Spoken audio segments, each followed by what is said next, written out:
John lived alone on a dry, forgotten moon called Delta 17.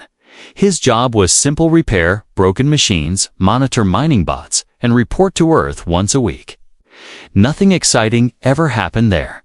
He didn't complain. He liked peace, quiet, and his daily routine. But that morning, something changed.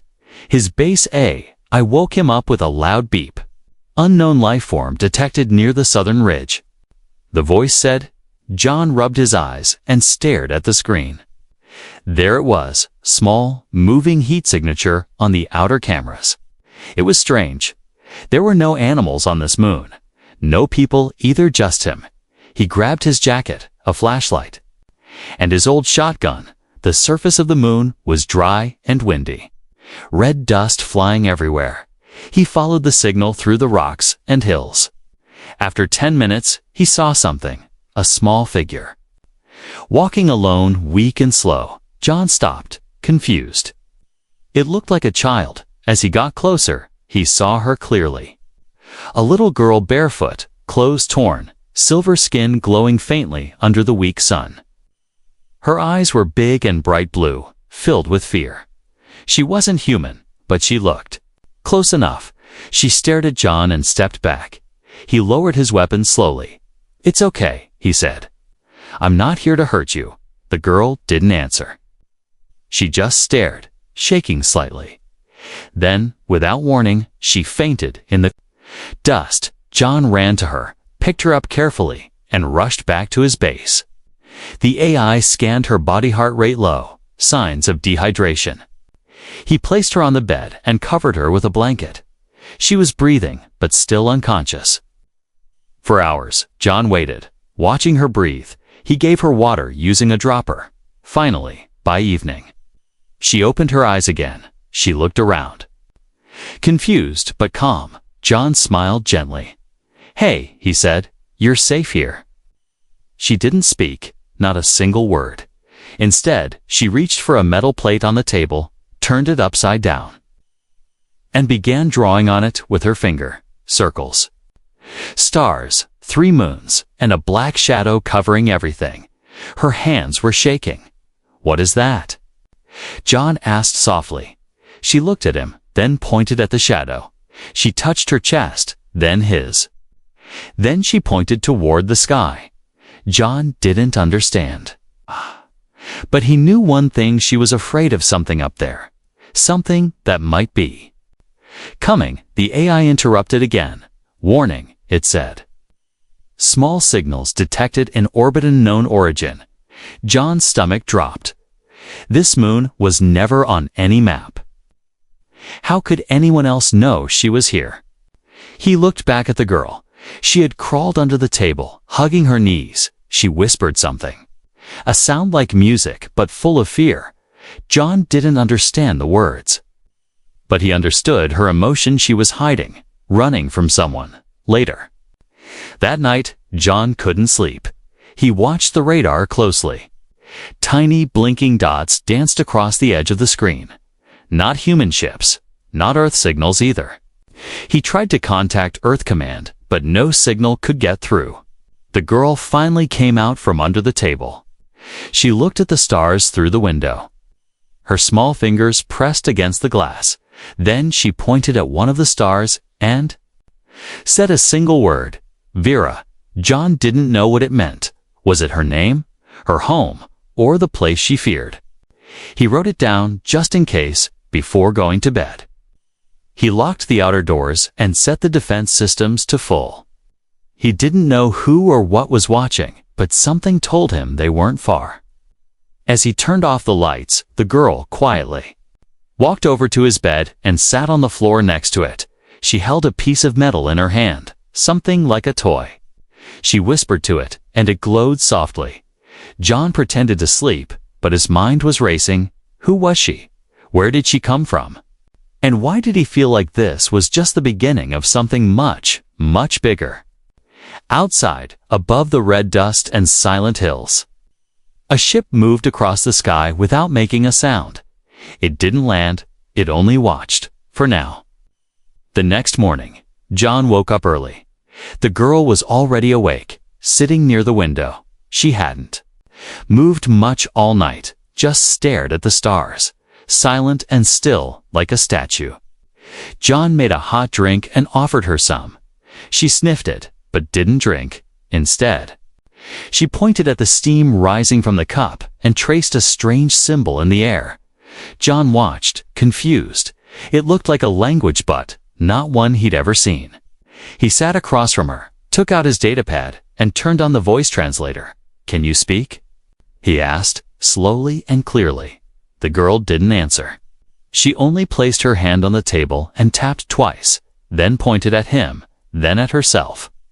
She was trying to talk, but not with words. John sighed and ran a hand through his messy hair. This was getting more confusing by the hour. He stood up and said to the base AI, "Run a full scan on her biology compared to human and alien profiles." The AI responded at once. Scanning initiated. The girl watched as a small scanner floated around her body, flashing blue light. She didn't seem scared, only tired. When the scan finished, the AI went silent for a few seconds. Then came the results. "Subject is non-human," the AI said. 93% genetic mismatch from known human DNA. John's heart skipped a beat. So it was true. She wasn't from Earth, not even close. He sat back down and looked at her again. She wasn't just lost. She was completely out of place, like a fish out of water. And yet, there was something gentle about her. Something familiar. He asked, "Where are you from?" She tilted her head, thinking. Then she picked up a pencil and began to draw on the table again. This time, a spiral galaxy, 3 planets.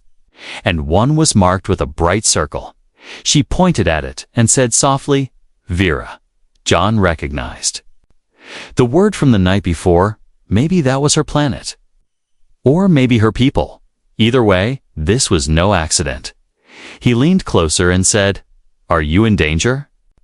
The girl didn't speak, but she nodded slowly, eyes wide. Then she looked up, fear in her face, and pointed toward the roof. "No," she whispered. "One is watching." John jumped to his feet and checked the radar. The same blinking dots.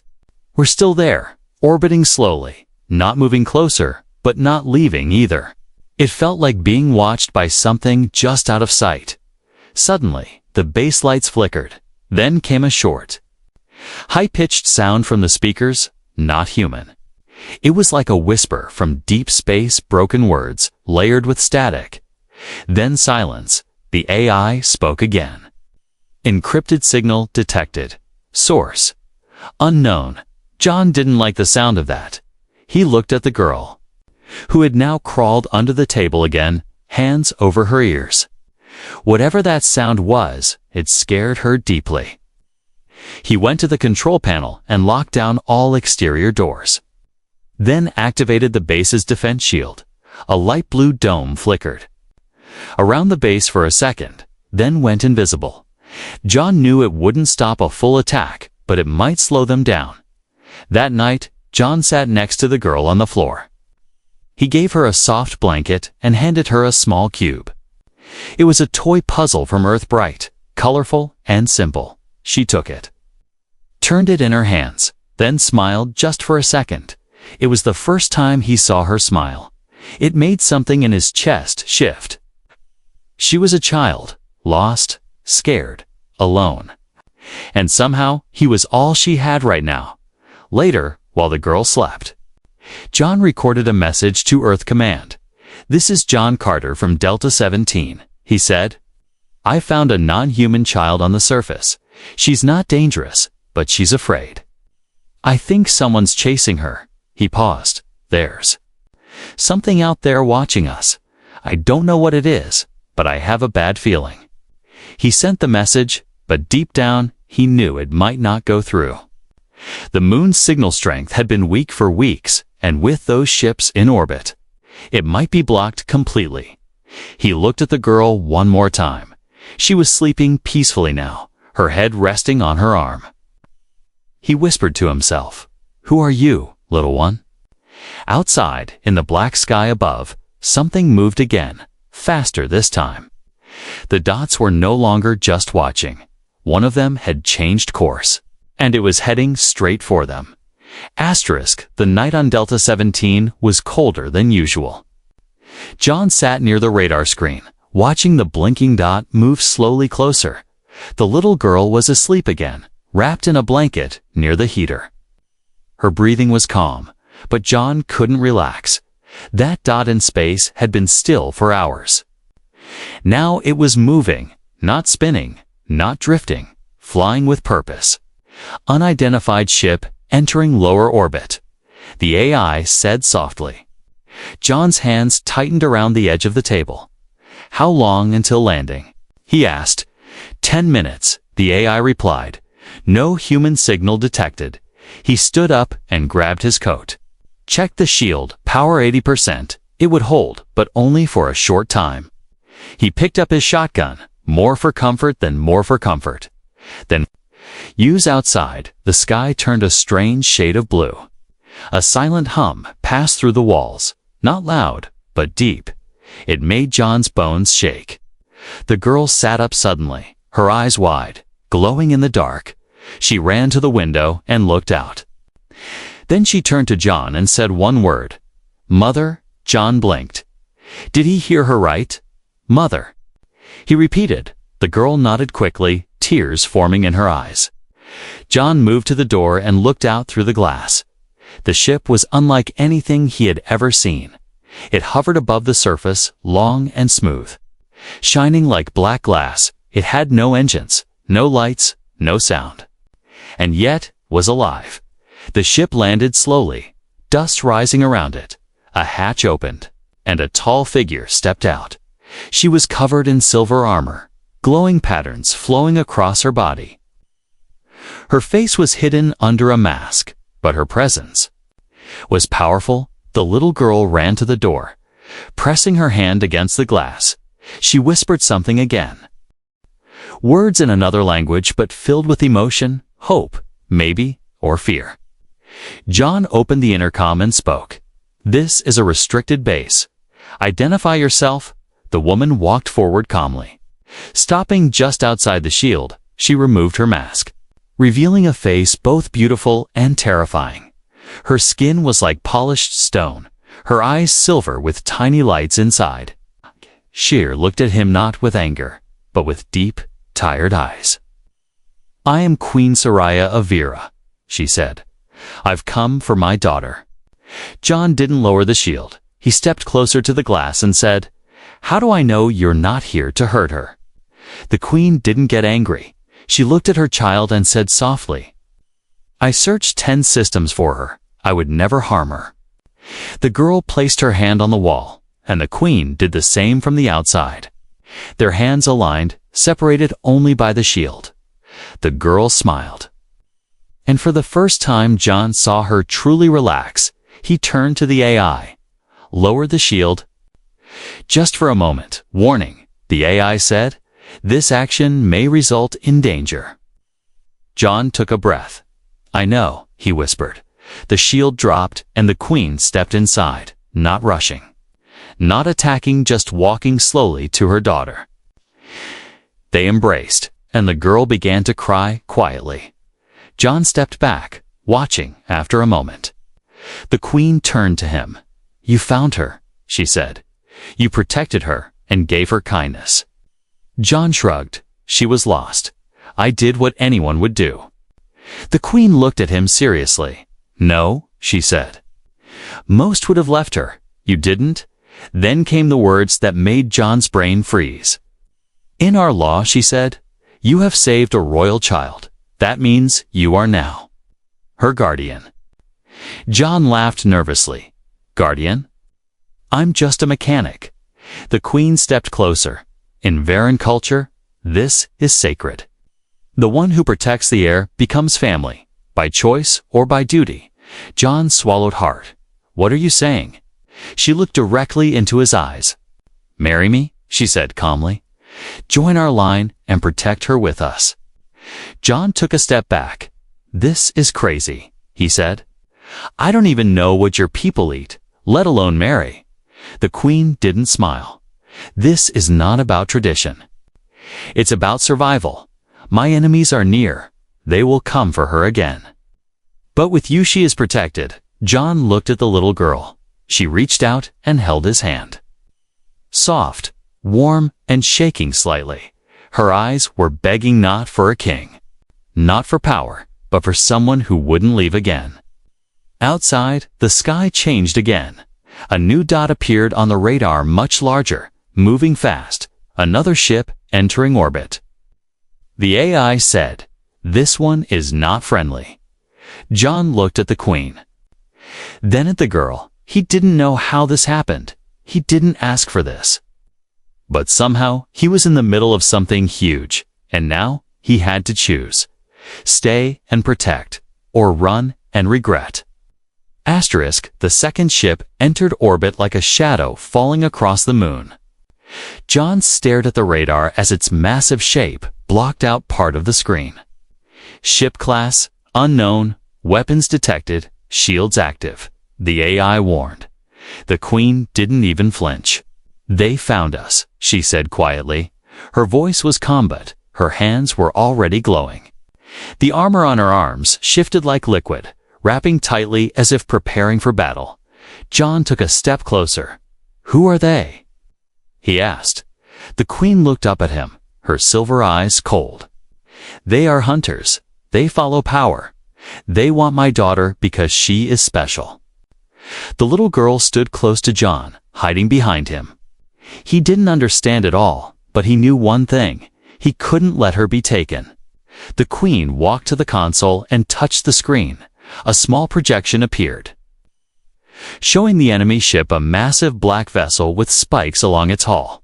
It looked more like a weapon than a home. "They destroyed my last protector," she said. "If they break through the shield here, you and I both die." John stared at the screen. He had never been in a war, never held a real position of command. He was just an engineer, but now, somehow, he had become something more. "You still haven't answered my question," he said. "Why do I have to marry you?" The Queen looked at him for a long moment. Then she said, "Because in our culture, to become family is to become protected. You saved a royal child. So by our law, you have a choice: join us fully, or be marked as a target." John blinked. "That sounds like blackmail." "It's not," she replied. "It's reality." He sat down, rubbing his forehead. "I don't even know your name," he muttered. She stepped closer. "My name is Soraya," she said softly. "Queen of the Varen Drift, mother to Lyra." Lyra the girl looked up when she heard her name. She smiled at John and reached for his hand again. He didn't pull away. "I'm not sure I'm built for alien politics," John said. Soraya nodded. "Neither was I. But then war came, and I had no choice." There was a silence between them. A strange, heavy silence, not angry, not cold, just filled with things unsaid. Suddenly, the base shook. A deep sound rolled through the walls like thunder. The enemy ship had fired something. A test shot, maybe, or a warning. The shield is holding. The AI reported, but another hit will weaken the outer ring. John stood up. "All right," he said. "Let's say I say yes to this marriage idea. What happens then?" Soraya stepped forward. "You become one of us," she said, "not just in name, but in bond. Your DNA will be recorded in our royal line. You will be seen as my equal, my partner." John raised an eyebrow. "Do I get a crown?" She almost smiled. "You get something better: respect and protection." John looked at Lyra. She was drawing stars again with her finger on the floor, peaceful, innocent. She didn't ask for any of this, and yet, here she was in danger because of who she was born to.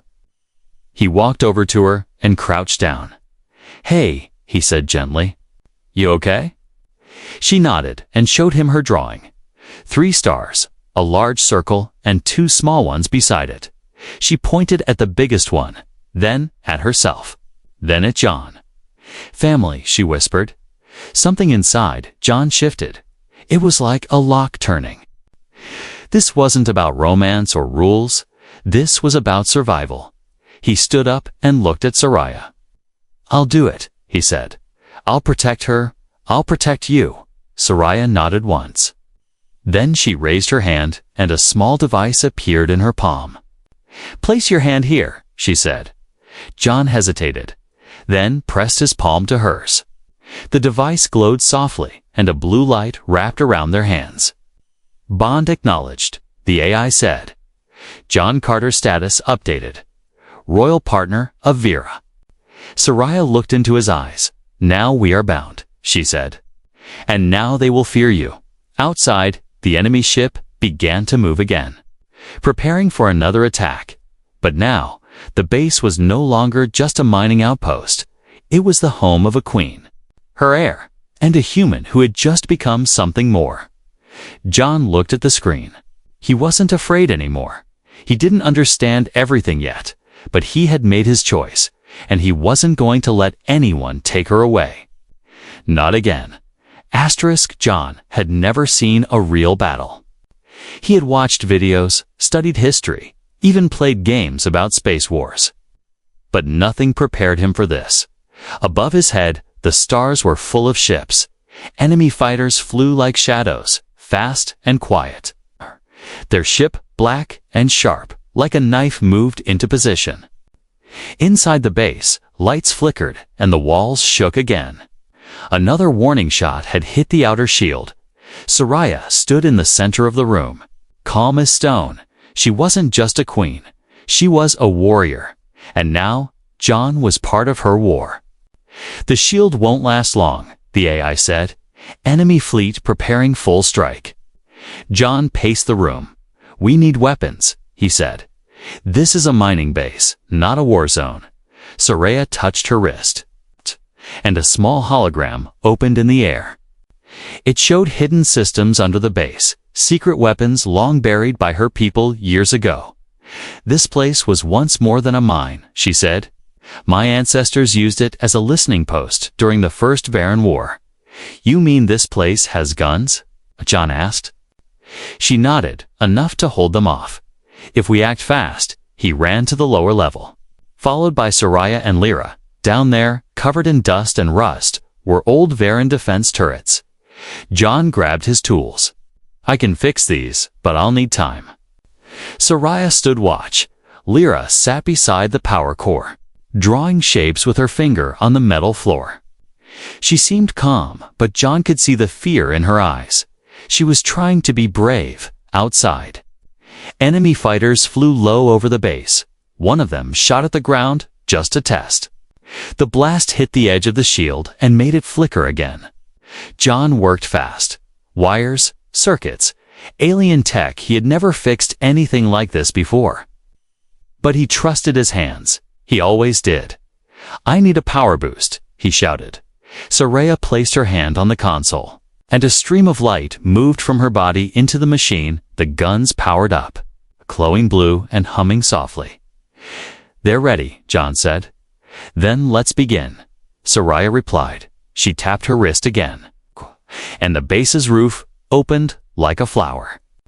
The hidden weapons rose into the air, aiming at the sky. The enemy ship fired first. A beam of red light shot toward the ground, but this time the turret fired back. The beam was blocked mid-air, and the enemy fighter exploded. John stared in disbelief.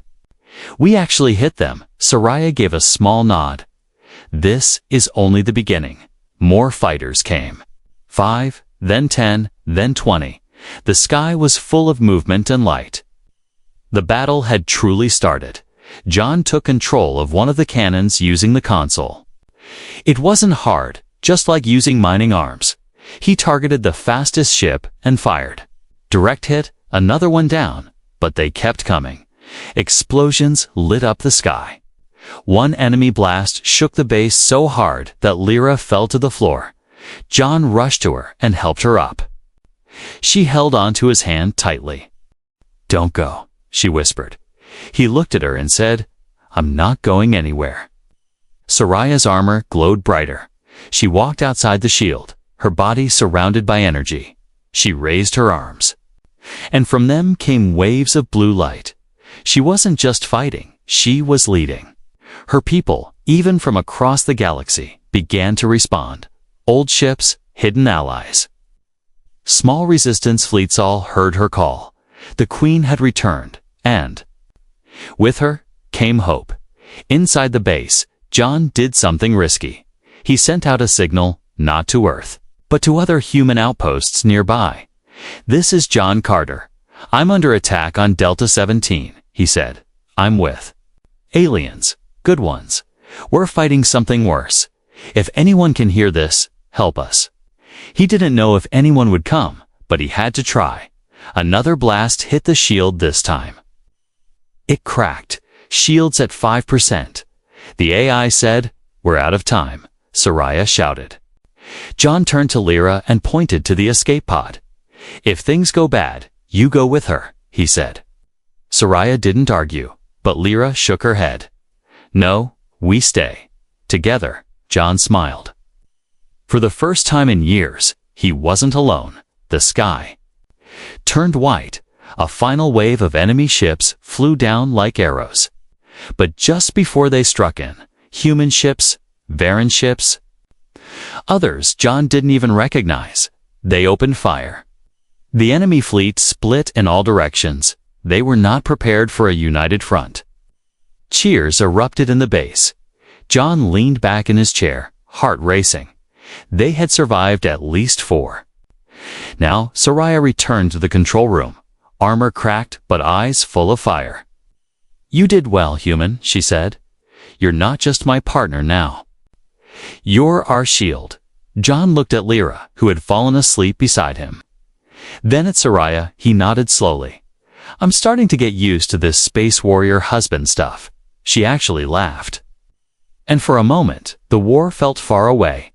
The base was quiet again. The battle was over. The enemy had vanished into deep space, but peace didn't feel peaceful. Not yet. John stood outside, looking at the stars. Pieces of enemy ships still floated above the moon, glowing like tiny ghosts. Behind him, the little girl, Lyra, slept. Peacefully, she had seen too much for someone her age. And yet, she never cried, not once. Soraya sat near the power core, silent, staring at nothing. Her armor was cracked, her hands burned from using too much energy. But she didn't care. Her eyes were far away, lost in memory. John walked over and sat beside her. "You okay?" he asked. She didn't answer right away. Finally, she spoke.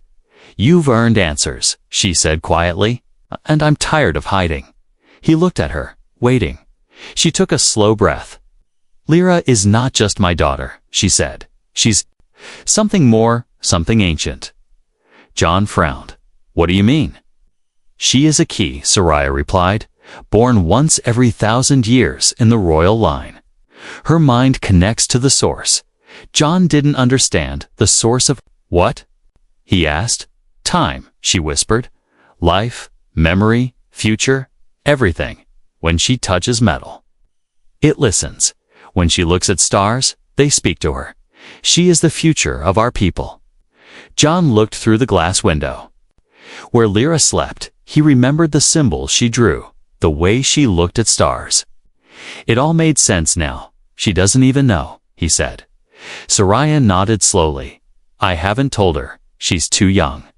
The truth would break her." John leaned back, thinking, so those enemies, they want her because of that. "Yes," Soraya replied. "They want to control time to see the future, rewrite it, and, if they get her, they will rule galaxies, with no one to stop them." John rubbed his face. "This is bigger than I thought." Soraya looked at him. "Why did you help us?" she asked. "You could have walked away." John shrugged. "I've lived alone for years. Fixed broken machines, cleaned up mining dust, nothing ever changed. But then I found a scared little girl, and she smiled at me like I mattered. That was enough." Soraya watched him for a moment. "You are not like the others," she said.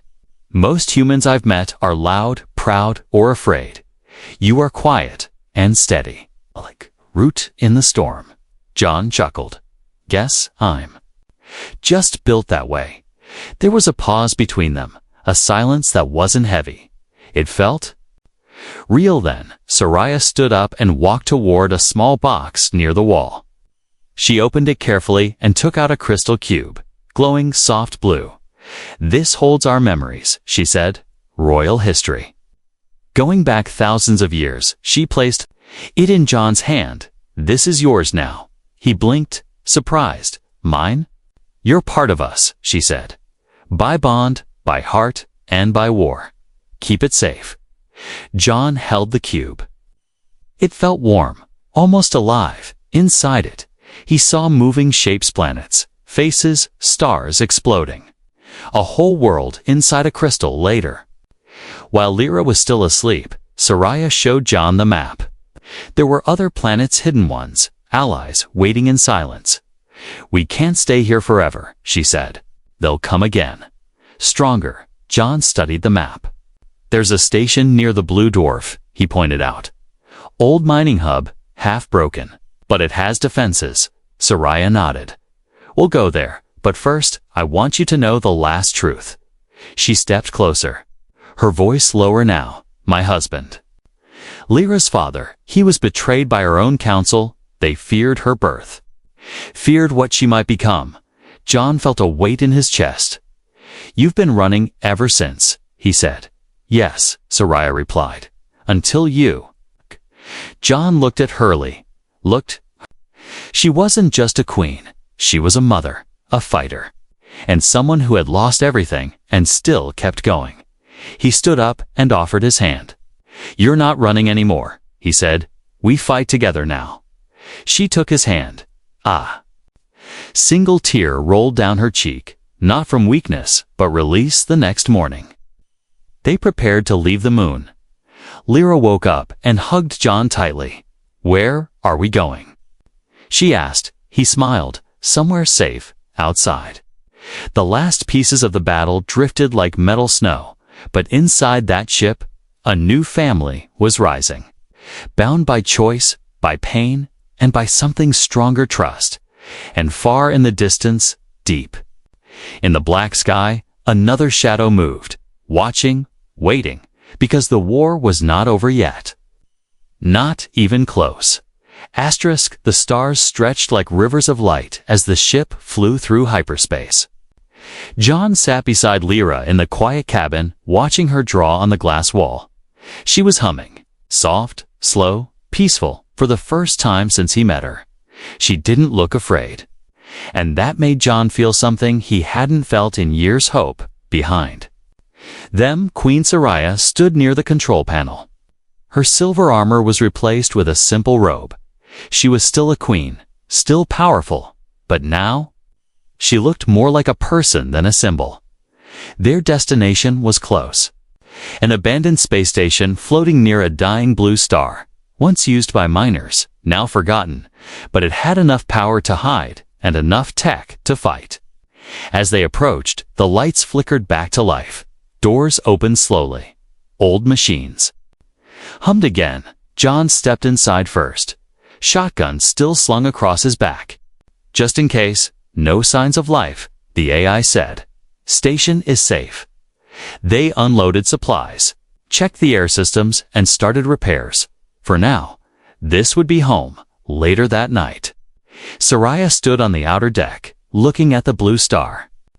John walked over and stood beside her. "She asked me if I'm her father," he said quietly. Soraya didn't look surprised. "And what did you say?" John smiled faintly. "I said I don't know if I'm supposed to be, but I want to be." Soraya turned toward him. "She has chosen you," she said.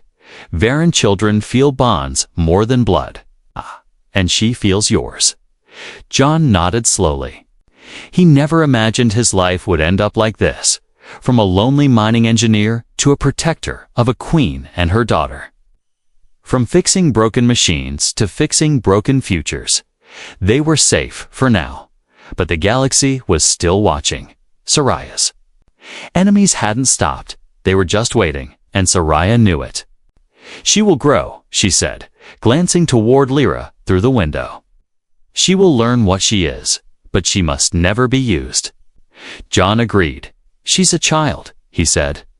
"Not a weapon." Days passed on the station. Lyra started smiling more. She laughed at John's jokes, helped him fix broken panels, and asked questions about Earth. She called him Dad when she thought no one was listening. One night, as they ate together, an alert flashed on the screen. A Varan ship had arrived, but it wasn't enemy. It carried diplomats, warriors, and old allies. They had heard of Soraya's return, and of the human who stood beside her. Inside the chamber, they bowed to her. But when John entered, they hesitated. He wasn't Varan. He wasn't royal, but Soraya raised her hand and said, "This is my bondmate. He is the shield who stood when no one else did. He is the father of the key and the voice of the new dawn." No one argued. One by one, they bowed again, this time to both of them. Later, John sat alone in the engine room, trying to make sense of it all. He had always wanted to live quietly. Now the galaxy knew his name, not as a soldier, not as a hero, but as the man who changed everything. Soraya joined him, holding the crystal cube of memories. She placed it in his hands. "You've earned your place," she said. "Our people have followed the old ways too long. You are the proof that change is good." John smiled. "I'm still learning," he said. Soraya looked at him gently. "So are we." Then Lyra came running in, holding a drawing in her hand. It showed 3 figures, a tall one with a crown, a shorter one with a wrench, and a tiny one with stars in her hands. She pointed to each one. "Mom," she said. "Dad, me." John took the drawing and held it close. It fought ships, stood in fire, and faced things beyond imagination. But this little paper was the thing that shook him the most. He was no longer alone, and neither were they, outside the station. The stars moved slowly. Peace had returned for now. But new stories waited in the shadows. New threats, new choices, and at the center of it all was a human, a queen, and a little girl who could change time itself. The galaxy would never be the same, because one quiet man made a choice to care, to stay, to protect, and that choice changed everything.